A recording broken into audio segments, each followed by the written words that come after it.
was the NBA segment of the show. We're not talking about the NBA scores. We're not talking about the NBA All-Star. We're not talking about any of that. We're talking about the NBA MVP case and what players are in the race. Well, of course, you know, it's Shai, Jokic, Jaylen Brown, Luka Doncic, Cade Cunningham. Those 5 guys there.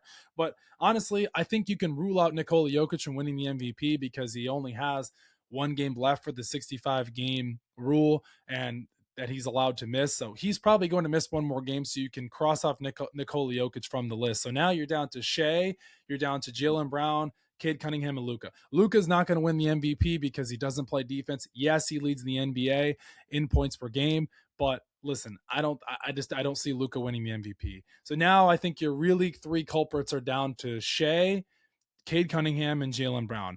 I will make a case for Jaylen Brown to win the NBA MVP. He's not going to. He is averaging over 30 points a game.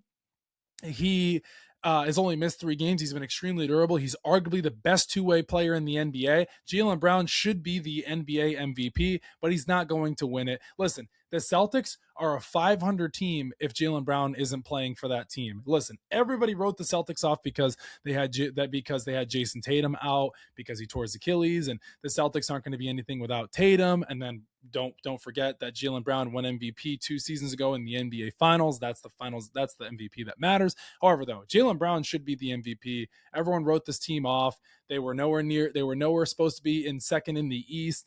And how durable he's been. He's only missed 3 games, as I stated when we started this case here. But listen, he's not going to win MVP. It's not like he's going to get robbed. I think it's a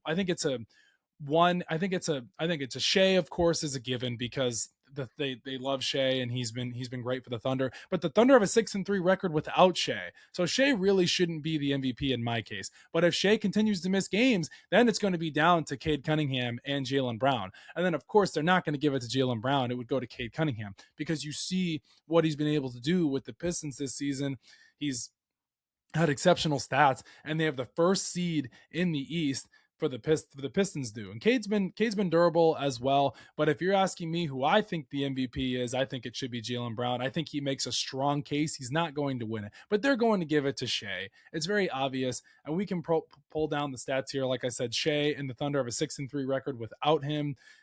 He can only miss, I think it's 10 or 11 more games, which I don't see that happening. I know he's still coming back from that injury prior to the All-Star break.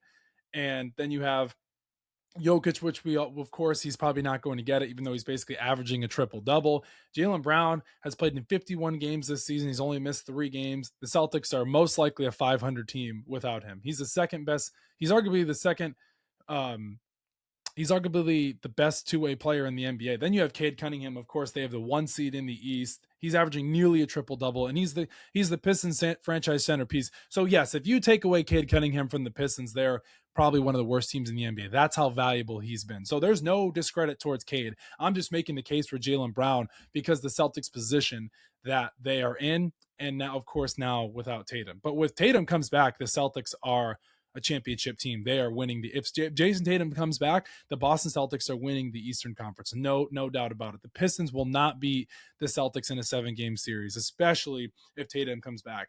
And I don't think the Pistons want to see the Celtics in the playoffs, even with Jaylen Brown and the way the Celtics have been playing and how good the Celtics bench has been, of course, with Pritchard. And I don't think the Pistons have the experience like the Celtics. I know JB Bickerstaff has been great for the Pistons, and he's a coach of the year candidate.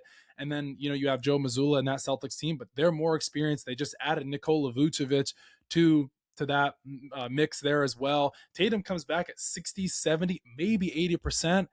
That team is the Celtics are going the finals if Tatum comes back. I don't see anyone in the East beating them. I mean, the Knicks make a case, of course, but I don't trust the Knicks in a 7-game series, and I don't trust the Pistons either. And I think that the experience isn't there yet.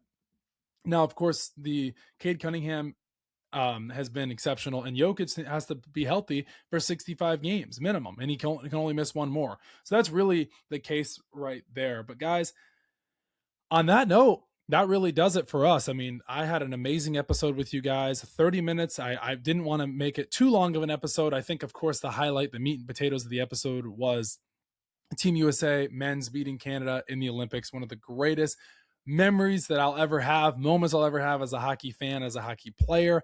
beating Canada at their game, which makes it even more special. We talked about the NFL with AJ Brown potentially linked to the Patriots, Javonte Williams contract with the Cowboys, and then we talked about Kirk Cousins with his releasing from the Falcons.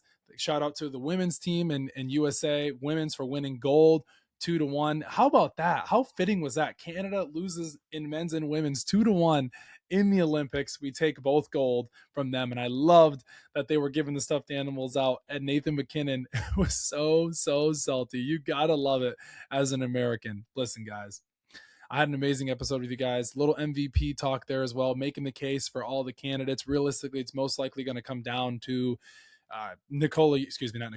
Shai Gilgeous-Alexander and Cade Cunningham, because I don't think Nikola Jokic is going to win it. And I think you can really come down to Jokic. You can come down to Cade Cunningham, Shai, and you can come down to Jaylen Brown. I think you can cross off Luka, and I think you can cross off Jokic. So listen, if Luka Doncic catapults and he continues to play the way he's playing, and the Lakers go on a tear, they go on a run, then he makes his case even stronger. But I don't see that. Luka's always going to be in the conversation. He's arguably the best player in the NBA, so he's always going to be in the conversation. But his lack of defensive ability is his problem.